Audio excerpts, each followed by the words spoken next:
Një administrator komuniteti, siç ju jeni prej vitesh, sa të vështirë ka ta menaxhoj këtë punë? Për ambientet e përbashkëta, për mirëmbajtjen, për pagesat, për ashensorin, për zhurmat, cilat janë problemet më të shpeshta? Unë përpiqem që të sqaroj banorët rolin e administratorit. Sepse administratori nuk është perëndia e pallatit, në kuptimin që mund të bëjë gjithçka dhe ka në dorë gjithçka, por është një i deleguar që përfaqëson interesat e banorëve dhe që i zgjidh këto probleme në bashkëpunim me banorët. Apo dhe me institucionet, sigurisht. Nuk është administratori personi që ka veshur një mantel dhe me këtë mantel, si dikur të plot fuqishmit e zonave apo të lagjeve që, apo sherifat e dikurshëm të atyre filmave që kemi parë, që mjafton të fjala e tyre dhe ishte ligj. Nuk është kështu. Administratori është një përfaqësues i banorëve që ndjek problematikat, i gjendet e tyre në kohë, patjetër që mbledh tarifat e banorëve për të paguar shërbimet përkatëse, ashensorin, sanitaren, elektricistin, hidraulikun, çdo lloj shërbimi, sepse çdo gjë ka kosto, dhe mbi bazën e këtyre detyrimeve që parashikohen në një kontratë të rregullt, ligjore, që njihet dhe planohet nga bashkia, ai paguhet me një X shumë që është dakorcuar. Që varion sipas zonave dhe pagesa patjetër. Shiko, të sqarojmë dhe një gjë tjetër që e kemi hasur prej vitesh tashmë, njerëzit akoma ndoshta nuk e dinë që administratori nuk është një i punësuar nga bashkia, por është një operator privat i cili është i licencuar për të ushtruar këtë aktivitet.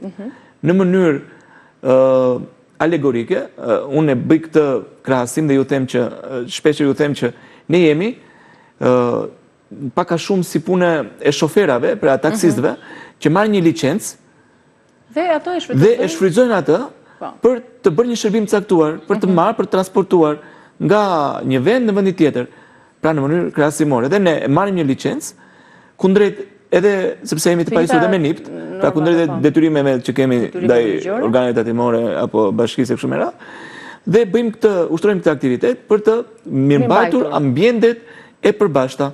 Për të funksionuar, që ajo shkallë tjetë e pastër që të punoj ashensorin. Kur themi ambientet e përbashkëta, dihet që ambientet e përbashkëta janë ambientet që i përkasin oborit pallatit, i përkasin pjesës së parkimeve, i përkasin tubacioneve, i përkasin ashensorit.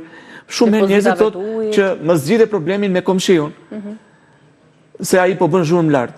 Shiko, unë mund të marr rol, unë nuk e përjashtoj veten nga kjo pjesë, për të ndikuar, për të ndihmuar, por jam në rolin këshillues. Unë nuk jam në rolin që po bëre zhurmë ti do të vë gjob apo do të nxjerr nga shtëpia. Tani zhurmat në nuk e bëj dot unë atë gjë. Kemi zhurmat, ankohemi për komshin, fjala si zgjidhen. Marrveshje me to? Jo, nuk ka ligj për këtë gjë. Ka orare caktuara që ti mund të bësh një ditëlindje për shkakun dhe të ngresh pak muzikën. Deri në? Por në gjatë verës është deri në orën 12 darkës. Në dimër është deri në orën 11. Apo nuk është puna vetëm puna është kur bëjnë punime. Po. Për kur bëjnë punime restauruese në përshpire. Nuk shpirtet ky orari. Vend e pa vend, orar gjumi, ke fëmijë, oraret vazhdojnë. Tani në këto raste njoftohet ose administratori dhe administratori shkon komunikon, por ai mund të thotë që unë kam leje. Dhe mbi bazën e lejes unë veproj në këto orare përkatëse. Në këto momente që mua nuk më bindet për pjesën që mos bëj zhurmë, atëherë ka një institucion përkatësh, policia bashkiake, dhe ata vinë dhe ndërhyjnë, vën gjob ose i këshillojnë, ose nëse prap nuk i dëgjojnë këta, pastaj vjen policia e shtetit që bën dhe shoqërimet përkatëse apo sqarimet ligjore e kështu me radhë. Do thoni sa zbatohen. Problemi i zbatimit ju e dini që është shumë e vështirë sepse ai thotë që unë do mbaroj për 1 orë, e zgjatë një 2 orë të tjera. Njerëzit ankohen, fillojnë pastaj jo po s'po më shërbej mirë, jo po s'të paguaj më tarifën e administrimit. Kjo pjesa e pagesës është sa problematike është, Isidor? Jo vetëm eksperiencë personale, por edhe kolegë të tjerë. Sepse një interessi, se u bën 10 vjet me këtë punë dhe vazhdon e njëjta histori dhe ndoshta do vazhdoj, nuk e di se sa. Mund të vazhdoj me vite, do Zoti të rregullohet një e mirë. Por unë përpiqem gjithmonë që të kanalizojmë çështjen në aspektin ligjor, se tek e fundit ligji është rregullatori, nuk është vetëm fjala apo forca, është ligji. Dhe ligji ka dalë një ligj i ri tashmë para disa muajsh, pritja dhe amendimit se akoma nuk ka filluar të zbatohet, Por ligji e përcakton qartë që çdo administrator duhet të nxjerrë një faturë, pasi pajiset me NIP, ta paraqesi këtë faturë dhe në momentin që nuk paguhet tarifa, atëherë nuk ka nevojë për gjykat më, po për përmbarim. Merret një dakordsi nga kryesia, pra kryesia e banorëve, që këto nga ata 50 banor, 50 familje, 5 nuk kanë paguar, për 3 muaj nëse nuk paguan i bie që të kalon dhe me kamat dhe në 30% gjithmonë sipas ligjit. Dhe kalohet në përmbarim. Ne nuk duam të ndëshkojmë askënd, as nuk bëhet fjalë ta mendoj këtë gjë. Po ka ca ama që e meritojnë. Po që e meritojnë se dhe ju që merreni me këto probleme, merreni vetëm për individ të caktuar, por për gjithë komunitetin. Unë gjëja e parë, të flasim pa doreza. Gjëja e parë që shkoj, mendoj është patjetër pagesa ime. Po patjetër. Po mi, këta që nuk paguajnë se janë të pakënaqur apo nuk Po ka arsye nga më ndryshme. Një nga ato mund të jetë edhe pakënaqësia ndaj shërbimeve. Ka dhe raste që dikush më mori para 2 ditësh, më tha, unë nuk t'i jap më lekët se kanë nxjerr 3 karige më shumë ai lokalit aty. Më fal, po ç'lidhje ka ai veprim që bën një jashtëm, që mund të ketë marrë dhe leje me mirëmbajtjen e ambientit. Pra ngatrimi kompetencave, sepse mendojnë që administratori është i gjithë pushtetshëm. A kryen mbledhje me administratorin dhe banorët? Bëjmë mbledhje, por kuptojnë më mirë rolin e tij? Por nuk ka nevojë se sot nuk ka nevojë të bëhet një mbledhje se jo të gjithë kanë kohë. Që të rinë 2 orë të shpjegosh cili është rolia e administratorit. Po, një herë në vit. Sot mjafton të futesh në Google, të klikosh detyrat e administratorit, se gjithë jemi para celularit dhe shikon. Ligji e paracakton, edhe normalisht një herë në vit duhet bëjmë mbledhje asambleje.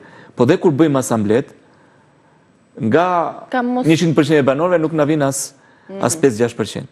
Po ka dhe një lloj neglizhence për të vërtetës. Ndoshta dhe zhgënjimi. Po ndoshta dhe një lloj zhgënjimi, sepse ka patur tjetër pritshmëri. Mund të ketë pasur pritshmëri që të ndërhyj bashkia, nuk ka ndërhyr. Të ndërhyj policia, nuk ka ndërhyr. Të ndërhyj administratori, nuk ka fuqi. E thot, po kjo punë kështu ka marrë, e kështu do vazhdoj. Edhe e neglizhon. Problemet janë të panumërta faktikisht. Prandaj them që këto nuk bëhen në mënyrë të personalizuar, pra nuk është se do bëj unë mrekulli, apo do bëj vetëm një institucion përkatës, po kjo do bëhet në bashkërendim. Po nuk funksionon gjithë elementet e një zinxhiri, nuk ecën dot përpara kjo makineri. Absolutisht. Janë të temave të ndryshme në fakt problematika që ekzistojnë për komunitetet ku ne jetojmë. Ka çdo mundësi që është të tjera ti sjellim në studio. Çështja ka një problem më vete, edhe me zhumat që ju thatë, apo edhe me kafshët që mbajnë në shtëpi, apo edhe me ato qeset që i lënë në derën e shtëpisë jashtë edhe fillojnë ankohen banorët komshitë e tjerë me drejtë sepse fillojnë vjenera e keqe. E të tjera probleme që kjo është pra që duhet të njohim që jemi në një komunitet të përbashkët ku kemi detyrime dhe kemi të drejta, por këto problematika më mirë do t'i shohim edhe në vazhdim, edhe duke i filmuar, edhe duke marrë mendimin e banorëve dhe më pas t'i japim ato zgjidhjet. Është e nevojshme kjo sepse për të vërtetës kemi nevojë të edukohemi në këtë drejtim. Si në shumë fusha të tjera. Si në shumë fusha, por kjo e jetës sociale është shumë e rëndësishme sepse tek e fundit në fund të ditës ne shkojmë në shtëpi dhe po pam pislëk, po pam një asheson që nuk funksionon. Po dëgjuam zhurma, po ta nxin jetën thua, prandaj kanë filluar një pjesë po marrin shtëpira private tani, po ikin nga pallatet se s'po ja dalin dot më. Gjë që gjithsesi edhe kështu nuk mund të funksionojë se ndërthurja e komuniteteve nga zona të ndryshme, shtesa të ndryshme i bën pak më të vështirë të bashkëtesë. Dhe kanë arritur deri në ato nivele vendimmarrje, dhe që janë vendimmarrje reale të komunitetit, që dhe kur hyn dikush një blerë siri, apo sidomos një qiraxhiri. E pyesin nga është, kalon në këtë lloj komisionit pallatit që të pyet për sa kodorish, çfarë profesioni ushtron, do respektosh këtë rregullore të pallatit, dhe kam përshtypjen që do arrim dhe ne në këtë ditë, sa të kalojë ndoshta kjo faza kaotike që ka nevojë të sistemohet. Që e vështirë në këtë kaos. Vështirë, unë nuk shoh asgjë të pamundur. Nëse ju thashë një herë bashkëpunojnë të gjithë. Dhe të gjithë kemi nga pak rol. Ne këtu në emision, duke përcjellë një mesazh, ndoshta edhe kur shkojmë duke bërë intervista ose duke ju treguar diçka, po dhe disa projekte që mungojnë, do ishte shumë mirë bashkia apo institucione tjera të kulturës që të jepnin mesazhe nëpër komunitete, te fëmijët sidomos sepse ata e përfitojnë më mirë mesazhin dhe do jetojnë në të ardhmen në ato komunitete. Duhet pak edhe angazhim edukativo-kulturor që njerëzit ta ndjejnë, jo vetëm ta mësojnë, po dhe ta praktikojnë. Si detyrim edhe si nevojë. Si një lloj detyrimi të brendshëm, jo thjesht si një detyrim që duhet ta zbatojnë. Kemi ata më të ndërgjegjshëm, edhe më të përgjegjshëm. Gjithsesi, do të kemi mundësi që në herë të tjera të sjellim zërin edhe problematikat reale nga tereni të qytetarëve. Për detyrë qytetare, jo vetëm në funksionin që ushtroj, po dhe për detyrë si qytetarë që të japim një kontribut të gjithë. Kështu që është dhe me juve vlerë, në padyshim. emisionin tuaja dhe ne në rolin e administratorit, apo dhe të qytetarit, nuk na kushton asgjë gjysmore apo një orë qoftë në javë, pse jo dhe në ditë, po të paktën në javë, të përcjellim disa mesazhe të rëndësishme që do t'i ndihmojnë banorët. Unë doja t'i bëja edhe një thirrje qytetarëve që na kanë ndjekur për çdo ankesë, problematik të zonave të ndryshme ku ata jetojnë në Tiranë, të na shkruajnë në faqet tona, rrjetet tona sociale, Reze Dielli, Facebook dhe Instagram, për t'i marrë në konsiderat në herët e tjera për problematikat që ata kanë dhe më pas për t'ju çuar një kamerë dhe për ta treguar problematikën që ndodhet në zonën e tyre të banimit. Sa herë të jetë e nevojshme për të dhënë këshilla dhe sqarime dhe orientimet e duhura, që t'i ndihmojmë qytetarët, por pse jo dhe t'i zgjojmë ndonjëherë institucionet që ndoshta edhe pa dashje i neglizhojnë dhe i lënë të agravohen dhe të precipitojnë situata konfliktuale. Sillin dhe stres, konflikte me radhë.